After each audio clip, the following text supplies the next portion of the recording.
schon eine originelle Idee, dass Sie, Herr Weidig, ausgerechnet mich zum Thema Kernenergie eingeladen haben. Eine ehemalige Politikerin aus einem Land, in dem das Thema schon aufgrund der puren Größe naturgemäß ganz anders diskutiert wird, ganz anders diskutiert werden muss, als hier in Luxemburg. Aus einem Land, das aber inzwischen auch etwas Wesentliches mit Ihrem Land gemeinsam hat, nämlich wir sind beide auf den Atomstrom unserer französischen Nachbarn angewiesen. Und eine Politikerin, die selbst für den endgültigen Atomausstieg und damit für, ich würde sagen, den größten energiepolitischen Fehler der Nachkriegsgeschichte mitverantwortlich war. Denn es war ja in der Tat die schwarz-gelbe Bundesregierung unter Angela Merkel, der ich 2009 bis 2013 angehörte, die den 2000 von Rot-Grün beschlossenen Ausstieg erst nach hinten auf das Jahr 2037 verschob und ihn dann unter den Eindrücken von Fukushima wieder nach vorne auf Ende 2022 legte. Am 30. Juni 2011 fiel dieser verhängnisvolle Beschluss des Deutschen Bundestages und immerhin kann ich sagen, dass ich nicht mitgestimmt habe. Das war durchaus eine Heldentat, aber keine energiepolitische, sondern ich habe nicht mitgestimmt, weil an jedem 30. Juni unsere erste Tochter zur Welt kam. Dennoch ganz klar, ich trage Verantwortung für diesen Beschluss. Überzeugt war ich schon damals nicht, erst recht nicht, als mir klar wurde, dass in Fukushima ja fast alle Opfer aufgrund der Flutkatastrophe und nicht aufgrund radioaktiver Strahlung ums Leben gekommen sind. Ich weiß nicht, wie das bei Ihnen in Luxemburg ist, aber bei uns in Deutschland wird das in der jährlichen Berichterstattung zum Jahrestag von Fukushima regelmäßig munter zusammengewürfelt. Da werden die 18.000 Opfer der Flutkatastrophe in einem Atemzug mit dem Reaktorunfall genannt. Die Wahrheit ist, lediglich der Tod eines einzigen Arbeiters in Fukushima am Kraftwerk ist als strahlenbedingt erwiesen. Und so haben wir die Zerstörung unserer voll funktionsfähigen Kernkraftwerke endgültig beschlossen, die uns in den 80er, 90ern und frühen 2000er Jahren 30% unseres Strommixes in Deutschland zur Verfügung gestellt haben. Verhältnismäßig günstig, zuverlässig, CO2-frei und vor allem grundlastfähig. Auch ich habe geschwiegen. Ich habe mir den Luxus geleistet, mich als Bundesfamilienministerin nicht zuständig zu fühlen. Und wie vermutlich viele Deutsche dachte ich auch, dass die Physikerin Angela Merkel schon weiß, was sie da tut und schon einen Plan hat, wie wir künftig die Energieversorgung unseres Landes sicherstellen wollen. Und gewissermaßen gab es diesen Plan ja auch, wenn das auch damals nicht so offen ausgesprochen würde. Erst vor einigen Jahren erfuhr ich, dass der russische Botschafter an jenem lauen Abend, nachdem Angela Merkel den endgültigen Ausstieg in einer Pressekonferenz verkündet hatte, dass in einer kleinen Runde auf dem Dach der russischen Botschaft der Botschafter das Glas erhob und auf das Wohl der Bundesregierung anstieg. Dies sei ein guter Tag für die russische Energiepolitik, ein guter Tag für Russland. So lautete nach Angaben von Menschen, die dabei waren, seine Worte zum Drink. Für Deutschland war dieser Tag mit Sicherheit ein schlechter Tag. Denn ab da waren wir in einem verhängnisvollen Maß abhängig vom russischen Gas. Und als das dann nicht mehr floss, fuhr ausgerechnet ein grüner Wirtschaftsminister den Kohleanteil am deutschen Energiemix wieder deutlich hoch und schaltete gleichzeitig die letzten deutschen Kernkraftwerke ab. Und damit startete Deutschland eine Energiewende, die erkennbar ins Nirgendwo führt. Denn trotz des Kohle-Revivals, offizielles Ziel der Bundesregierung, ist ja nach wie vor eine Umstellung innerhalb der nächsten Jahre auf 100% erneuerbare Energien. Das hat die Physikerin Angela Merkel so unterschrieben und das gilt seitdem. 100% Sonne und Wind, gegebenenfalls über den Umweg grüner Wasserstoff. So soll in der schönen neuen Welt die drittgrößte Volkswirtschaft der Welt künftig mit Energie versorgt werden. Und die Tatsache, dass alle staatstragenden deutschen Parteien, SPD, Grüne, CDU, FDP, dass alle die dieses Ziel unterschrieben haben, das wird künftigen Generationen an Historikern wahrscheinlich ein Beispiel für kollektiven Realitätsverlust sein. Wieso so pessimistisch, sagen Sie jetzt vielleicht oder sagen andere? Norwegen zum Beispiel, die haben es doch schon geschafft mit annähernd 100% Erneuerbaren. Oder auch Ihr Nachbarland Österreich, unser Nachbarland Österreich, die sind doch auch schon ziemlich weit. Das stimmt. Aber die Erneuerbaren, die in Norwegen und im glücklichen Österreich absolut dominierend sind, das ist die Wasserkraft. Und Wasserkraft ist in der Regel grundlastfähig. Die liefert unabhängig von Wind und Wetter. Und auch Luxemburg profitiert in seinem Strommix ja ganz erheblich von dieser zuverlässigen Wasserkraft, wenn ich da richtig informiert bin, aus Österreich und aus Skandinavien. Und zugleich wissen Sie aber auch, ein Teil Ihres Stroms kommt eben nicht nur aus Wasserkraft, sondern auch aus Reaktoren wie Cattenom gleich hinter der Grenze.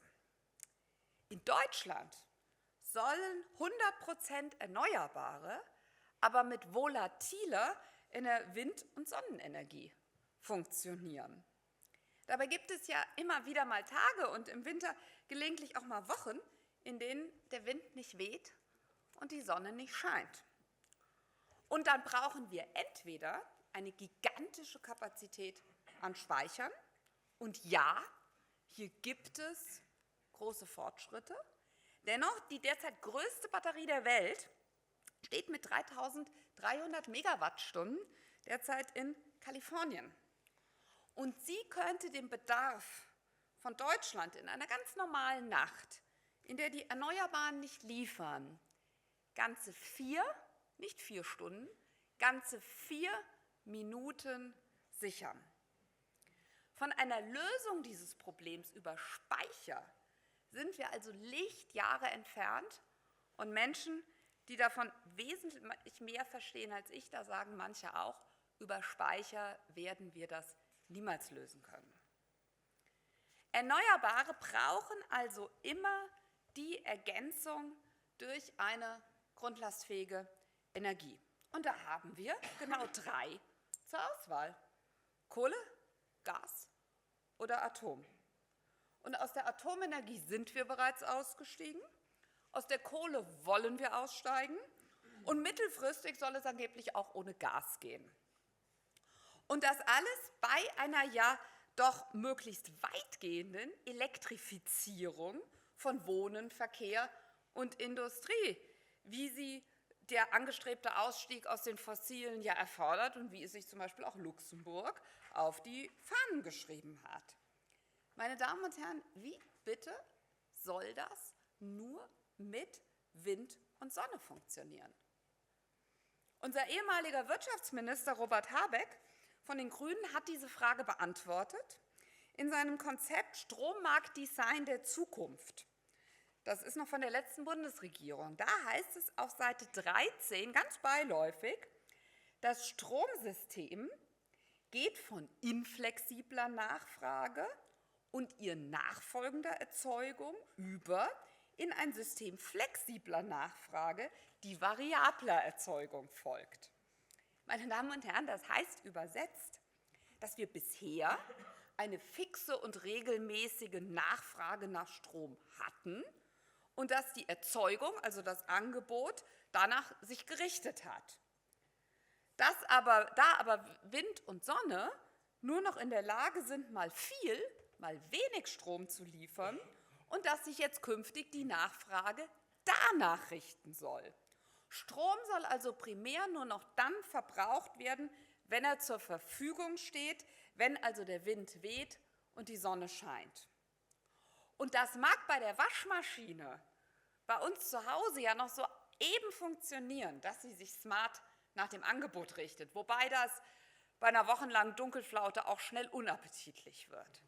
Aber die Vorstellung, dass die gesamte Industrie der dritten größten Volkswirtschaft der Welt so funktionieren könnte, das ist komplett aberwitzig, meine Damen und Herren.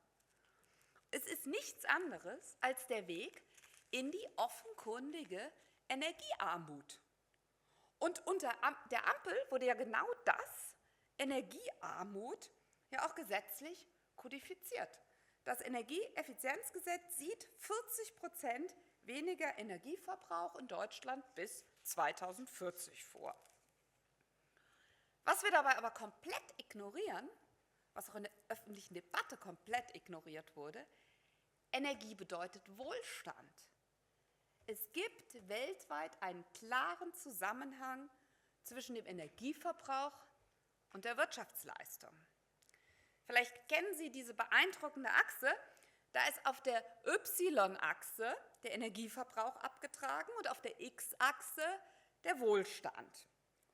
Und in dem Bereich unten rechts, da gehören die Länder mit niedrigem Energieverbrauch und hohem Wohlstand. Und da ist nichts. Da ist es leer. Es gibt kein Land auf dieser Erde, das wenig Energie verbraucht, aber einen hohen Wohlstand hat. Und dieser Zusammenhang, der wird mit KI nochmal deutlich stärker werden.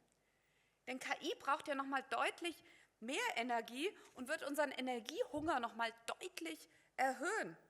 Eine ChatGPT-Anfrage, die zieht 10-mal so viel Energie wie eine herkömmliche Google-Anfrage. Das gilt selbst dann, wenn Sie als höflicher Mensch am Ende nochmal Dankeschön schreiben, wieder 3 Wattstunden verbraucht. Eine Volkswirtschaft mit teurer Energie.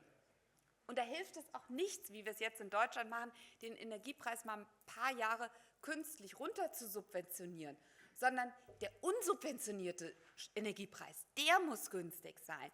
Denn eine Volkswirtschaft mit teurer und damit knapper Energie wird auf Dauer keine wohlhabende sein. Aber nun gibt es ja in Deutschland auch eine Tradition, Wohlstand so mit einem gewissen Naserümpfen zu betrachten. Das ist wahrscheinlich unser gelegentlich etwas freudloses protestantisches Erbe, das da noch durchkommt. Damit können Sie hier im katholischen Luxemburg hoffentlich nicht so viel anfangen. Deshalb macht es ja auch Spaß, Sie zu besuchen. Heute heißt das bei uns dann ein Wohlstand des Weniger. Ein Wohlstand des Weniger. Und das klingt doch echt erstmal total beschaulich, oder? Das sagt sich gut aus so einer schönen Altbauwohnung mit Manufaktum ausgestattet. Ich glaube, dass aber den wenigsten, die so reden, bewusst ist, was hier wirklich auf dem Spiel steht.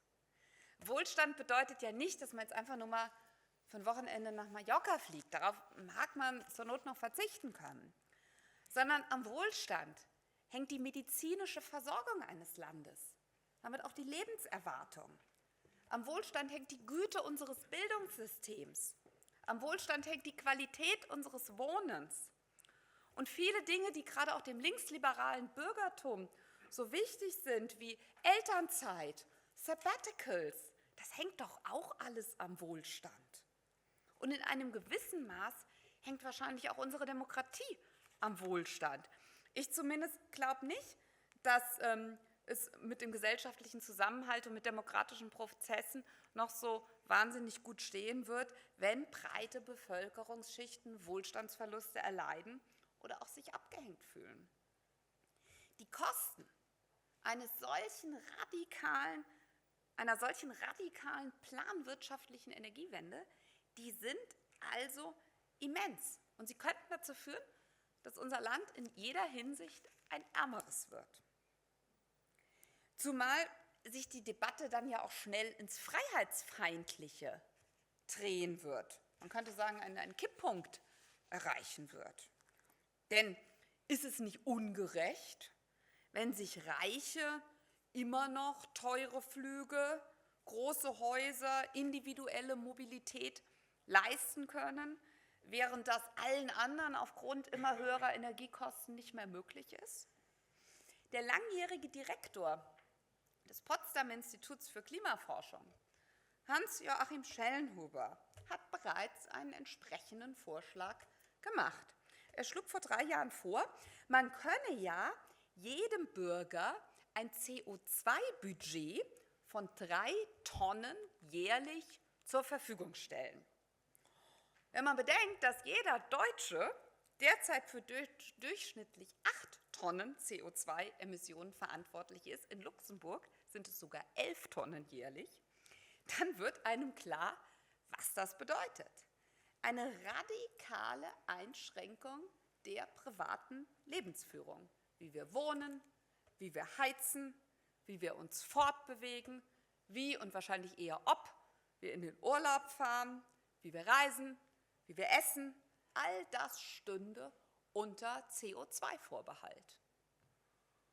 Und dieser Vorschlag wurde in der deutschen Debatte nicht als das bezeichnet, was er offenkundig ist, nämlich eine Dystopie mit teils totalitären Zügen, sondern er wurde mit allgemeinem Respekt zur Kenntnis genommen. Und da muss ich Ihnen sagen, diese beflissene Bereitschaft, grundlegende Freiheitsrechte preiszugeben, die verstört mich. Und woher kommt diese Blindheit gegenüber Kosten? Warum diese Gleichgültigkeit gegenüber dem Verlust von Freiheit und Wohlstand? Und warum diese Sehnsucht nach Verboten, nach Verzicht, nach Buße? Ich bin überzeugt, dass die Antwort auf diese Frage auch etwas damit zu tun hat, warum sich unter engagierten Klimaschützern bis auf wenige Ausnahmen fast niemand findet, der auf Kernenergie setzt. Denn eigentlich müssen ja gerade Menschen, für die der Klimaschutz an erster Stelle steht, ja ganz euphorisch über die CO2-freie Kernenergie sein. Aber sie sind es fast nie. Greta Thunberg hatte in ihren jungen Jahren mal so argumentiert, aber sie wurde dann gleich zurückgepfiffen. Und zwar deshalb, weil Kernenergie eine Versöhnung von Klimaschutz und Wirtschaftswachstum ermöglichen könnte. Und ich bin davon überzeugt, dass genau das nicht erwünscht ist. Denn viele aus der radikalen Klimaschutzszene wollen eben mindestens so sehr wie den Klimawandel auch unsere Art zu leben und zu wirtschaften bekämpfen.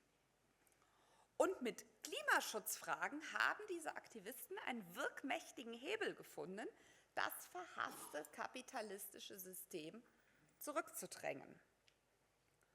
Und daher besteht an einem marktwirtschaftlichen Klimaschutz auch überhaupt kein Interesse. Und daher haben wir auch in Deutschland sämtliche Technologien, die eine Versöhnung von Klimaschutz und Marktwirtschaft bringen könnten, verboten. Wir haben Carbon Capture verboten, CCS, wir haben Fracking unserer beträchtlichen Erdgasvorräte verboten, mit denen wir die Kohle ersetzen könnten oder wenigstens das LNG-Gas. Wir haben die grüne Gentechnik verboten, die uns helfen könnte, die Folgen des Klimawandels für die Landwirtschaft zu dämpfen und eben auch die Kernenergie. Alles verboten. An Instrumenten, die Klimaschutz und Wirtschaftswachstum zusammenbringen können, besteht in bestimmten Kreisen eben überhaupt kein Interesse. Und erst recht auch nicht an einer Breakthrough-Technologie. Ich bin mir sicher, würde eine Technologie gefunden werden, die es uns erlaubt, CO2 umfassend unschädlich zu machen, Teile der radikalen Klimaschutzbewegung, die werden nicht erleichtert, sondern die werden enttäuscht. Dabei könnten Kernenergie und Erneuerbare etwa im Verhältnis 50-50, 60-40, 40-60 ein kongeniales Duo sein. Denn es stimmt ja, wenn der Wind weht und die Sonne scheint, liefern die Erneuerbaren durchaus zuverlässig günstige Energie. Und das sollten wir nutzen. Wir müssen zumindest nichts zurückbauen, was wir an Erneuerbaren haben. Das könnte grosso modo so weiterlaufen. Aber dazu braucht es eben die Grundlast aus Kernenergie. Auf europäischer Ebene sickert diese Erkenntnis ja gerade gewaltig. Kommissionspräsidentin von der Leyen, für die vor wenigen Jahren noch der Green Deal Europas Man on the Moon Moment war, ist ja nun sehr entschieden in Sachen Kernenergie unterwegs. Bereits seit 2022 führt die EU-Kommission die Kernenergie offiziell als nachhaltige Klimaschutztechnologie in ihrer Taxonomie, wenn auch unsere beiden Länder sich dagegen ausgesprochen haben. Und seit 2023 gilt dieses grüne Gütesiegel für Atomstrom auch für die europäischen Finanzmärkte. Und in der letzten Woche hat die EU die Kernenergie endgültig rehabilitiert. Ursula von der Leyen nennt den Rückzug aus der Atomkraft einen strategischen Fehler, legt eine europäische Strategie für Small Modular Reactors vor und stellt Hunderte Millionen an Garantien bereit, damit Europa an der Renaissance der Kernenergie aktiv teilnimmt. In Deutschland nehmen wir das mit großen Augen zur Kenntnis. Das linke Deutschland versucht, diese Entwicklung weitgehend zu ignorieren oder zu negieren. Aber auch meine Partei traut sich nicht wirklich, das Thema wieder offensiv anzugehen. Der Atomausstieg war ein schwerer strategischer Fehler, erklärt etwa unser Bundeskanzler Merz, sagt aber auch, der Ausstieg sei unumkehrbar, ein Wiedereinstieg sei für die nahe Zukunft keine Option. Meine Damen und Herren, natürlich ist der Atomausstieg nicht unumkehrbar. Deutschland könnte heute entscheiden, den Rückbau der abgeschalteten Kernkraftwerke sofort zu stoppen. Die Radiant Group, ein auf Dekarbonisierung spezialisiertes amerikanisches Beratungsunternehmen, hat kürzlich den Rückbau der 31 abgeschalteten deutschen Atomkraftwerke detailliert analysiert. Es gibt 2 Kernkraftwerke, nämlich Brockdorf und Emsland. Da wurden noch keine allzu großen Rückbauarbeiten durchgeführt. Eine Wiederbetriebnahme wäre, so die Radiant Group, innerhalb von wenigen Jahren möglich. 6 weitere Kernkraftwerke könnten in 4 bis 8 Jahren folgen. Darunter auch ISA 2 aus Bayern, wenn es uns auch die bayerische Verwaltung mal wieder nicht leicht macht. Sie muss natürlich mal wieder zeigen, was sie kann und legt deswegen beim Rückbau ein sehr unangenehm schnelles Tempo hin. Aber insgesamt könnten, je nachdem, wen man fragt, 6 bis 8 deutsche Atomreaktoren in den nächsten Jahren wieder ans Netz gehen. So wie es etwa Japan mit Fukushima gemacht hat, so wie es ganz aktuell in Belgien geprüft werden soll und wie es die USA mit Palisades in Michigan gerade machen. Hier wurde erstmals ein bereits stillgelegtes Atomkraftwerk, das schon im Rückbau war, wieder zurück in den Betriebsstatus geholt. Und auch in Deutschland könnten die ersten Reaktoren nach Einschätzung von Fachleuten um 2030 wieder ans Netz gehen und damit wieder grundlastfähige Energie sicher und preiswert und CO2-frei zur Verfügung stellen.